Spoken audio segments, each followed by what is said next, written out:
Hi, this is Fred Keller. Welcome to the audio commentary for episode 20, Over the Rainbow, written by Mayor Smith.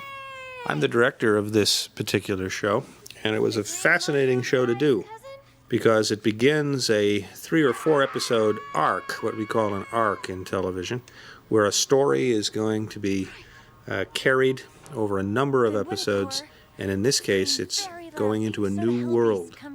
The episode starts off with a pickup from the previous episode where we realize that Cordelia has been whisked away through a portal, and the guys, David Boreanaz as Angel and Alexis and Jay and Andy as the host, are trying to figure out precisely where did she go.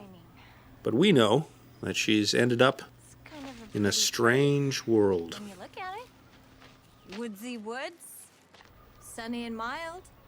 When she finally does wake up, she wonders who is in the woods with her, and one of the strange characters is a hell beast. That is to say, a demon dog. And right here, the demon dog has managed to find her and is chasing her all over. This demon dog was played by a wonderful stuntman by the name of Lee Whitaker. And Lee is known for his ability to really become any of the sort of animal creatures that he interprets. And you'll see more of Lee as the episode goes on. Fantastic performer. Interestingly enough, this strange world was in Hidden Valley outside of Los Angeles at a wonderful place called the Ranchos de los Fresnos, which is known for some beautiful natural landscapes, including a very weird, what we started to call the Witchy Wood. And the Witchy Wood contained a lot of strange bent trees and huge rock formations. And I had used it on several television programs that I had directed for other series in the course of my career, and I thought it would be good for this.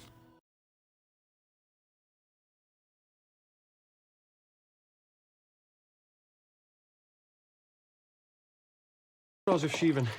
Oh, okay. In this scene, we were back at the karaoke bar, and the idea behind it was to show Angel's desperation and intent to get his lady love back. And I was very impressed with the amount of intensity that David brought to this setup. You know, in a television show, it's very important that the setup to the show, the emotional values, get stated early. And David's determination to find his lost love is very key to making the show work. And of course, Andy Hallett, who plays the host, knows full well where Cordelia has gone because it's his world they're trying to get back into. And as you can see, he's not too happy about that. Wonderful actor, Andy. This was his first big break. I'm sure he'll go farther. But for a young man who didn't have an awful lot of experience, he's certainly taken this role and gone far with it. A very difficult role to play, too, because he's got to do it in all of that makeup. I don't know how it works. It was a lot of fun trying to help him work out the performance because he had an awful lot to do in this episode. All of the actors on Angel are interesting and different people to work with. Not going to be any big swirly hole jumping without a big swirly hole. Alexis Denisoff, who plays Wesley, is a classically trained, Shakespearean actor, and so he brings a world of training to his parts. And then you've got Andy, who, who's for his first big break this is. So to have them in the same scene is very interesting to try to work out.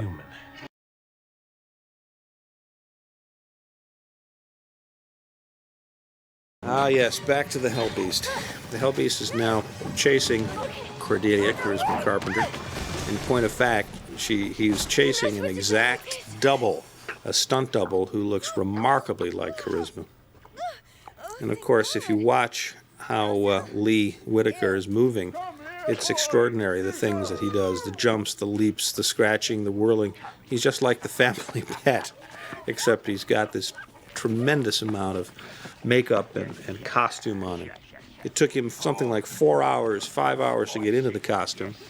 When he's in the costume, he can't go to the bathroom, and he has to drink water through a straw. And as you can see by looking at his fangs, that's a serious set of teeth that they've put in his mouth.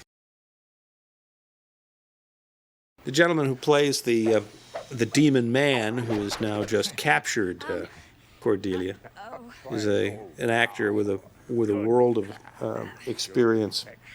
His name is William Newman, and he did an awful lot of work on the New York stage. He's been in all kinds of television shows over the years. Very difficult for these actors to work when they're being confined by all this makeup. They've got the prosthetics, they've got the makeup, they've got the contacts.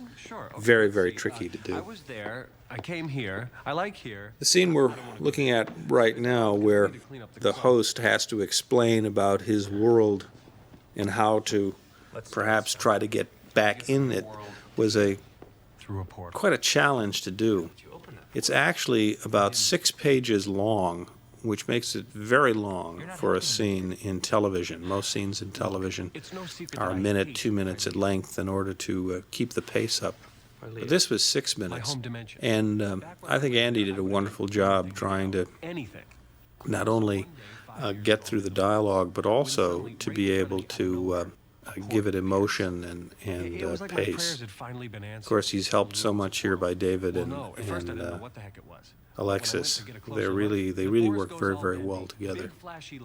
And he's now trying to describe where how he got into our dimension, and hopefully they can figure out a way to get back to his dimension. One thing about Andy that you may or may not know is that he's a tremendous karaoke singer. And I think this really helps him as a young actor, because he's got a certain rhythm to him, an understanding of rhythm. And this sort of helps an awful lot when you're dealing with an awful lot of dialogue, when you have to get through pages and pages of text. But it runs a close second. Find that hard to believe. Do you?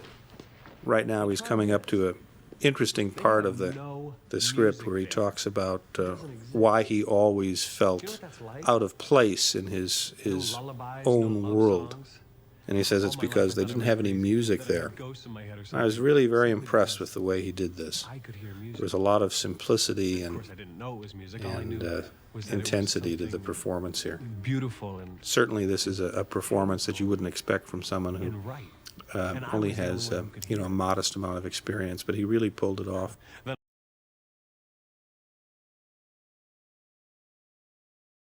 Not only is it difficult to, in terms of the text, but it's also difficult to get the sensitivity, which I think that he pulls off in spite of all the makeup. No. The hot spot. Another interesting thing about doing Angel is that all of the characters contrast each other so well. I mean, Wesley is the scientific genius. David is the man of action. You've got the host, played by Andy, who is you might say the comic relief, and also a character that allows them to sort of explore the demon world, the supernatural world. It's a fascinating combination of characters and character types. They always say that that drama is contrast, and one of the smart things that the writers of Angel do, and what makes it such an interesting show to direct, is keep the contrast clean between the characters, so that you're always interested, no matter who is talking and what they're talking about. Interestingly enough, Alexis, even though he has a flawless English accent, is an American. He doesn't talk like that in real life, and he is able to put on that accent extremely well. He's able to do that because of his years on the London stage, where he played a lot of classical parts. I think for the Royal Shakespeare Company. Bring him up to date. Yeah, we got 2 problems. 1, we got to find a dimensional hotspot, and 2, we got to figure out how we can all get to the One of my favorite actors on the show is Jay Richards, who is another young man, I think, with an awful lot of potential. The thing I admire most about Jay is he always comes to the set totally prepared. There's never any hesitation about what he wants to do. He's very open to taking direction. And he's got a simple truth and honesty in his technique, which you simply can't beat. This is a good example of what an actor can bring to a small part of the scene. In this scene, his character only shows up for a few seconds. Now, he's got a line where he says, "Please find her." And he changed that from the original line in the script, which is something that quite often the producers don't want the actors to do. But it seemed so right because it allowed him to sort of personalize his desire that they go and find Cordelia, even though he refuses to go with them. And he took that moment in the script and made it deeper and richer and more dramatic, which helps this section because now you've got Andy and David doing a little comedy riff here, which obviously they're very good at. One thing I do admire about David is he doesn't mind taking chances as an actor. I mean, he's the leading man, which has a real burden with it. You know, he's always got to be the hero. But when he wants to be, he can be funny, or he can be brooding, of course. And he doesn't mind being a straight man to someone else's humor. There's an awful lot of generosity that goes into being able to do that. To take care of. So do I. One of the things that as a director I try not to do too often is overuse close-ups. Obviously on television close-ups are very important, but the two big close-ups that conclude this scene are the biggest in the entire scene itself and sort of emphasize the importance and drama of it. Oh yes, now we're in the New World, and this starts with the beginning of the entry into the village, the New World village. We're now at the part of the show where we introduce the other world, the new village. And this was a tremendous amount of effort for the production designer and his staff. And I can't overemphasize how much I admire Stuart Black, who is the production designer on Angel.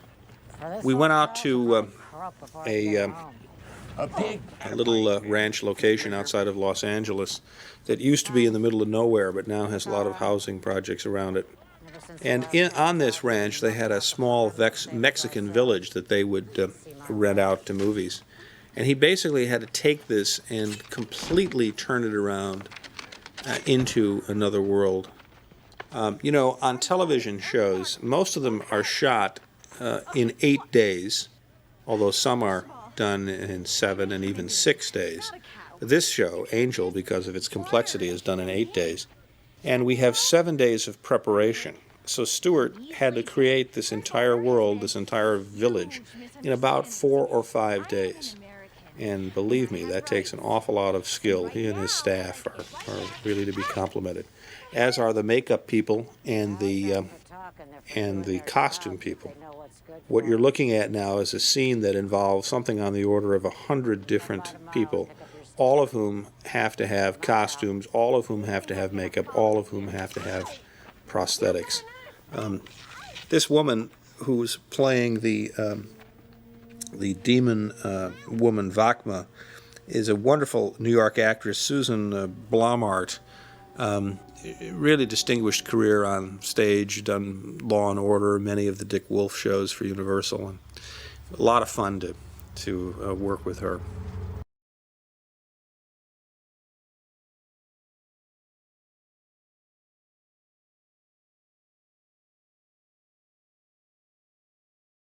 Time came for us to try to prepare this world. We really were, you know, between a rock and a hard place in terms of what the look should be. And when we come back to these scenes, I want you to try to notice how the different types blend to make the world. There are the humans who are the slaves, and there are various types of demons. And all of this had to be worked out with great care. Going incognito and all. But this scene between Andy and this very attractive actress, whose name is Persia White, was one of those occasions in television that the director absolutely dreads. I'll be telling you a little bit more about why this was a problem a little bit later in the show, but suffice it to say for the moment that this was a scene that we had to shoot very, very fast So can you help me pin down? because we had really were very close to going over budget on this day. We'd had a problem with an earlier scene, which I'll tell you about, and this scene sort of was tacked on at the end of the day. The chili I had for lunch yesterday. This little location was chosen because we needed to shoot a scene on location, Because they're going to and we were at a ranch shooting some big stunts, which you'll see in a moment, and we didn't have enough, really, we thought, to do the day. So we put a scene in a small little room, I'd rather sit through and the only way that I could get a shot that showed enough of the set to make the scene make sense was if I put the camera way high up in the ceiling and looked down. Otherwise, you'd realize that this scene was done in the world's tiniest little set. It's only a few feet across. And this is one of the ways that sometimes the television director, because of the schedule, has to do different kinds of tricks to give the show a little bit more size and scope. I love the way this actress uses her eyes. She's very skillful with that, and she plays very nicely off of Andy. He's talking about now facing up to the challenge of going back to his former world, something he definitely does not want to do.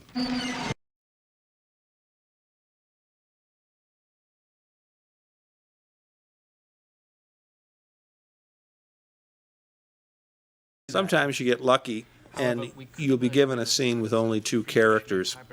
When I say you get lucky, I mean that it's nice to be able to have 2 skillful actors who you can just work with on a scene and try to get the dialogue polished and all of the blocking as you'd like it to be. It's very important for me as a director that the blocking sort of serves a psychological as well as a dramatic purpose. You notice in this scene we put an awful lot of books around for Alexis to sit down and to sort of show that his character is trying to figure things out. And at that one moment there, we had them both sitting down in defeat, which kind of suggests the challenge that they've got to try to overcome. We've come to appraise the hotel. What? Correct me if I'm wrong, but This is an actor who has done an awful lot of work for me over the years. You guys couldn't His name is Daniel Day Kim, and he's playing one of the attorneys. And one of the things that the producers most liked about his audition was that he didn't try to do too much. He's really just very, very serious and very steady and steadfast. And of course, when you're trying to do a show with vampires and all of the kind of makeup that goes into that, and it's so exciting and out of this world, to have a sort of steady influence in the scene also helps to have contrast between the characters. This was also very interesting. The gentleman behind Daniel is an extra. He was simply hired for the day because the lawyer's sidekick has no lines. And obviously, if the actor or the part doesn't call for any lines, the producers don't want to pay for it. And yet this guy, just with a look, was able to do some interesting things when Angel turns into a vampire. It just shows you, for all the actors out there, people who want to be actors, that you can take a small part and still be noticed. He did a nice job. There's gotta be a way to get this thing off. Don't do that. I had the pleasure of shooting some of the first film with the character who's known as Fred, who is this young lady right here. Her name is Amy Acker, and my understanding is that she's going to join the cast of Angel in the next season. She's right out of college and auditioned for the creators of the show, and they were very, very impressed. This is her first episode. It's an awful lot of fun for a director to have very new people and have a chance to shoot some of their earliest work in the profession. She was wonderful about preparing this scene. This is a scene that goes on for 3 and 4 minutes. It's virtually a monologue. She's got so much information to do, and Not crazy. she called me a couple of nights before we shot the scene to talk about it all, and her instincts to how to do it and how to play slightly insane or at least very distracted were right on the money. And as is always the case with television, we had very little time. We were at the end of the day finishing this scene, and she came in and in 2 takes really just nailed the performance. I have friends back in LA. It looks like they're talking through a stall that is in a corner of the barn. But what we did here is we actually built a more usable set that we put out in the middle of the barn. And only the long shots, only when we pull back are we actually in that corner. The reason being, of course, it takes so long to do this kind of dramatic lighting, and if you have no space, it's very, very tough to shoot. Enter the bad guys. Always my favorites. The villains. Actors love to play villains because they're so noticeable. Nice characters always have so much less interest sometimes. This is our introduction to a character known as the Constable.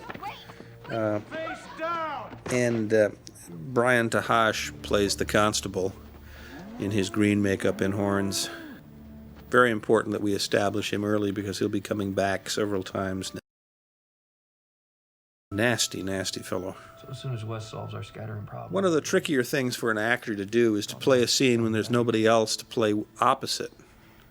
And in this scene, Angel is trying to communicate with his buddy Gunn, in one sense to say goodbye, but also in the hopes that maybe he can say something that will get Gunn to come and join them, so that they can head into this new world as a team. And again, this kind of long monologue is tricky for an actor to do. Interestingly enough, this was a scene that actually went quite a bit longer in the script. However, what sometimes happens is that a show, when it's edited, will be too long, and it has to be shortened for time. So about half this scene was cut out, and the editor did a wonderful job fooling you by not letting you see that actually the people are in different places in the room. If you look carefully, you'll see that they move just slightly, but first time through you don't notice it. It's a nice job of editing. Here we are back in the medieval village. If you look at the different types in the background, you'll realize the amazing amount of work that went into creating these characters. There are humans, there are soldiers, there are demons. Cordelia is now having one of her visions, which so often in Angel sets up the case. And these visions are actually photographed on video, digital video, which allows that kind of abstract effect when we cut back to the video portion of it. The camera seems to go out of focus and swirl, and that's because we're shooting on a video that allows us to do that. Look at the makeup here. The makeup people had to come in at, I think, 1 o'clock in the morning in order to be able to try to get everybody ready for the next day's work. And believe me, with about 100 people, that's no easy task. Now we come to one of the more amusing parts of this episode. We had to find a Hollywood landmark where the portal could be created. Unfortunately, because again, we have to shoot these shows in 8 days, the only thing we could do was try to find something around the studio. And it was quickly decided that the world-famous gates of the Paramount studio lot would make a perfect background for this scene. Well, this was fine. We were all set to do it on the street that leads into Paramount, and we're getting ready to shoot the scene when all of a sudden the word comes down: we cannot show the Paramount Pictures logo, either their name or the symbol that represents the company. So that means that our gate which started out as a world-famous monument, now seems to be more of an ordinary sort of background to this. And the only way that I could figure out to lose the symbol and the name Paramount was to stick a tree in the foreground of the shot that shows the gate most clearly. It's the first shot of this scene, if you want to go back and look at it. And there's a piece of tree that's hanging over the top of the frame. And this allowed us to actually be able to shoot here, because otherwise Paramount wouldn't let us do it. Why? Well, in one of the strange twists of Hollywood, this is a show that's on the WB network that is produced by 20th Century Fox, but is shot at Paramount. Well, there are just too many conflicting jurisdictions here. Terrific idea. And that's why sometimes a tree has to go in front of the lens. Stay here. Mind the store. Don't worry, I'm not disappointed. Just get me something nice. Shut up. Setting up this particular sequence was rather difficult because it corresponds to special effects. And we had to shoot all of the materials that, when combined, both by special effects experts, the editors, and all the other post-production people, produce these results. And as I'm sure you know, if you're interested in special effects films, this is very, very time-consuming. While trying to do it on a TV schedule is extremely difficult and requires everybody to know exactly what they're doing.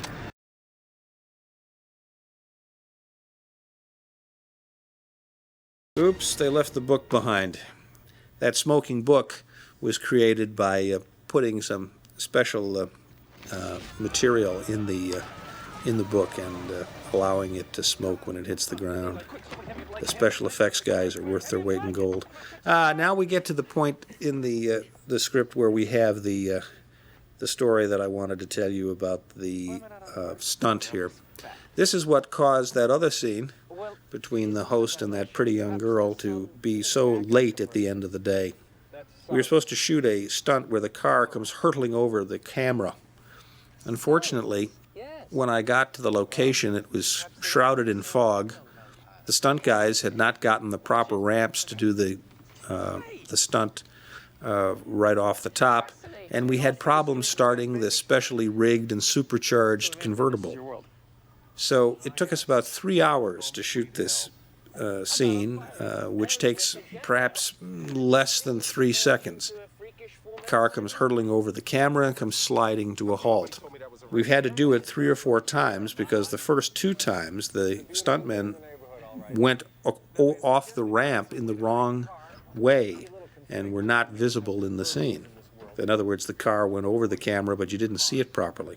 Finally, we had to move the start of the stunt way back so they got a real running start and raise the ramp so they got more lift. Now this became very dangerous because, as you see, there are trees all around in this scene. So we held our breath and crossed our fingers, and these very brave stunt guys took off, went sailing perfectly over the camera, and when the car hit, they broke an axle. And the car and they were stuck in the mud, but we got the shot. And I must say that shooting stunts is a nerve-wracking business. This scene is another real triumph of art direction. I'd just like to say, Mr. Black had to create an entire castle, dungeons and antechambers and throne rooms, all in 6 days on stage 5 over at Paramount.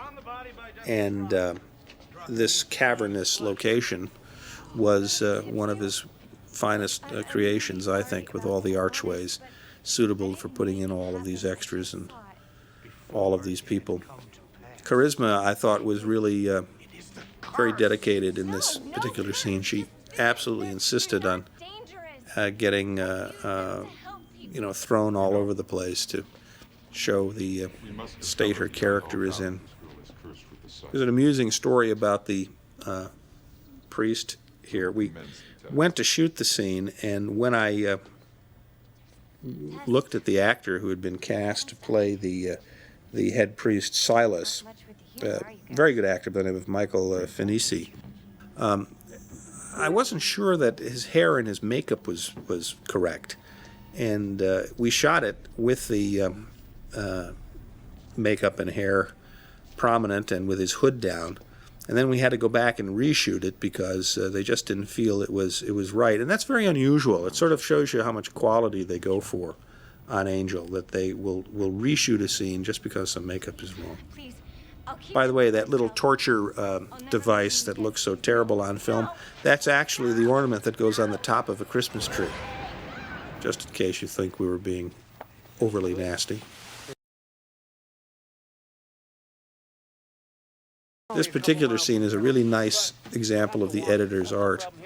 If you watch it carefully, you'll see the timing as these two guys realize that somehow the magic book that could allow them to get back to home to Los Angeles has been missing. I just don't think that's funny. I wasn't trying to... What? Wesley, I don't have the... I think the editor did a wonderful job cutting very precisely here these performances. Wesley? One of the other tricks we sometimes use is two sides of the scene don't necessarily have to be at the same location. I checked it before we started. Where we were shooting this, which is a ranch called Ventura Farms in Hidden Valley outside of Los Angeles, the ranch only had one area where we could really hide the car. So this portion of the scene, or the portion of the scene I should say, where the car is hidden, is in one part of the ranch, and about 100 yards down a little dirt road is this lovely background where the host and Alexis are standing. So these are locations that, even though they look like they're in the same scene, they're far apart.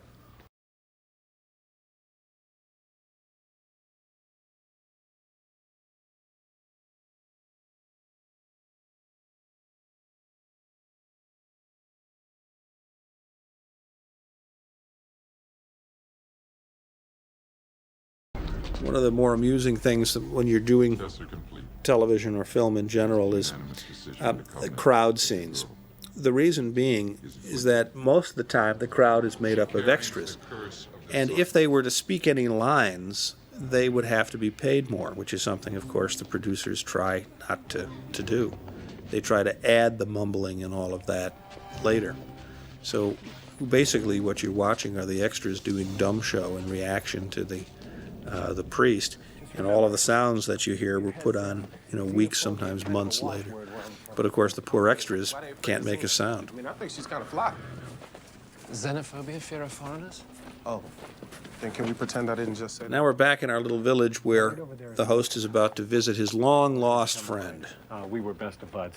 Always playing games, watching out for each And other. we set up this particular scene with that oxen walking across the screen. That oxen was about the most mean-tempered cow you ever wanted to meet. He was ready to gore anybody within 5 miles. We had to work very hard to keep him from hurting somebody.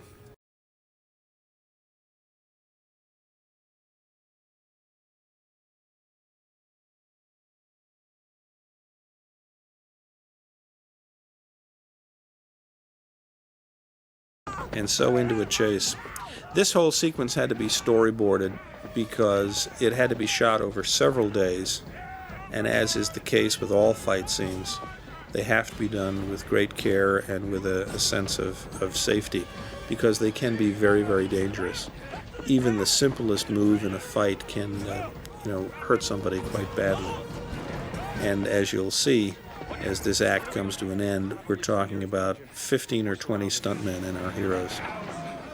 Now, of course, when you're shooting stunts, the audience always wants to know, are the actors really doing it or is it stuntmen?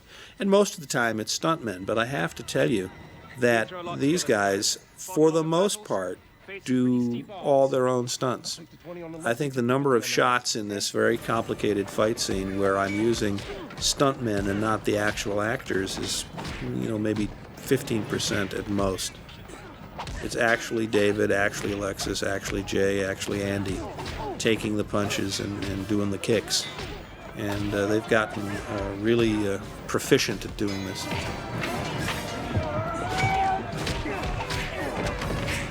I think we're winning! Unfortunately, our heroes have been captured. And one of the hardest parts to figure out of this scene was the entrance of the chariot.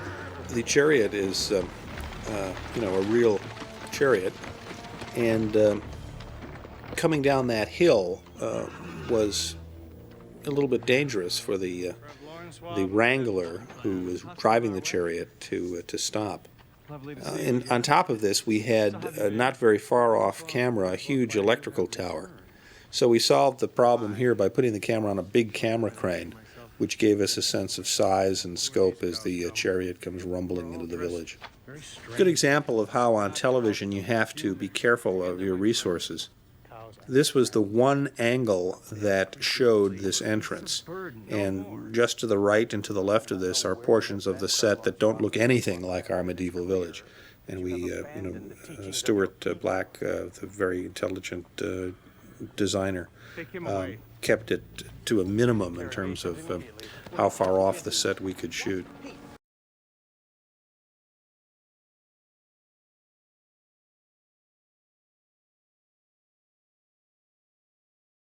Once again, you get a sense here of how many extras and how much activity had to be put in place. Another complicating factor was the position of the sun. Most cameramen like to shoot with a lot of backlight. It makes the most attractive picture. But this means that when you're planning your day, particularly when you're outside, you have to plan it according to where the sun is in the sky. And when you're doing this, it takes an awful lot of effort to get all of these resources in place so that the show looks good, but you get all the material you have to get your day's work. We shot this episode in winter, or I should say late winter, early spring, and we only had about 10 hours of daylight to get everything, stunts included. And speaking of those stunts, that really was Jay taking that punch. Stuntmen like to say that it's not the guy throwing the punch, it's the guy receiving the punch that makes the stunt work. And most good young actors know enough about what they call fight choreography on stage to be able to do this. Still, it can be dangerous. It's no use. Things made out. This little scene, which takes place in a dungeon, was actually the toughest scene to shoot. And the reason is because where the set was positioned, we could not get high enough or wide enough to see the entire set. So I had to divide the set in two. There was that portion of the set where Jay and Alexis inhabit, and then there's the door and where Angel is. And you get the impression they're all in the same room, and of course they are, but we couldn't show it all in one large master shot. Well, compared to this place, I'm sure the tower takes on a certain nostalgic glow. I wonder if they're treating the host any better. This is also where people who are fans of Angel will be at an advantage to those people who aren't. Angel, because he's a vampire, has supernatural hearing, and he can hear conversations out in the corridor that other people don't. And the writers are smart enough to remind the audience of this with this little scene between Gunn and Wesley. And that's very, very intelligent, because you can't assume it's just fans of the show who've tuned in. You know, producers of the show want other people to become fans, and those fans can't be confused. So it's actually a very good little piece of writing here. Those bastards. They're about to take us to a castle. The interesting part of the set is that they built it so that we could get this shot of the door opening, which kind of gives you a sense of the very serious nature of this prison and its dungeon. This extra, even though you only see his eyes, had to be in makeup for an hour and a half just so that he could be a demon warrior, even with a helmet on. Just shows you the kind of detail that goes into this.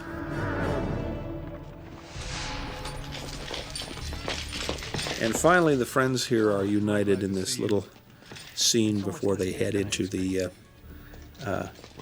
chamber where they are to be sentenced. And as you're watching this frame, there's one small problem with this set. Locked me in a room, pushed me And that is that little stained glass window in the upper right-hand corner of the picture actually shows two human beings. But since this is a planet of demons, you wonder why would they celebrate human beings who are slaves? So we had to position the camera so that you really didn't see that picture window all that well. Angel, I hate to state the The obvious. darndest things come up when you do an Angel, but that's, of course, what makes it fun to direct one of these. They're very challenging from a technical standpoint. They've got wonderful characters, but very individual characters. And they have to be done on a very fast schedule. And that's one of the challenges and also one of the more amusing parts of an assignment like this. Great pleasure. I certainly had an awful lot of fun doing these shows. I mean, how many times do you get to direct demons, vampires, attractive girls, all in a medieval village in another world that never existed? Drag the bodies to the village square. Sometimes I wonder why they pay me for this, but then, of course, I never say that out loud. The day of judgment has arrived. Approach. The venerable monarch of Pylea, general of the ravenous legions, eater of our enemies' flesh, prelate of the sacrificial blood rites, and sovereign... So, we're now at the end of this episode. But since this is, as I said at the beginning, only the first of a 3 or 4 character arc, what's going to keep the story running? Well, here's the surprise.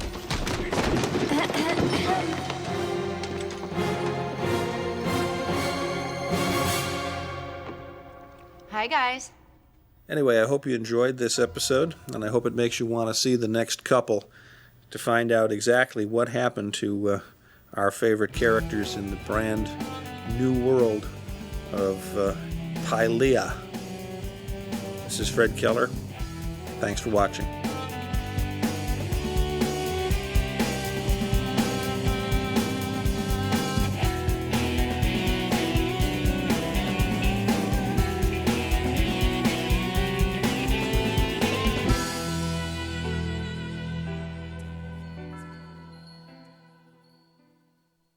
Grr, arg.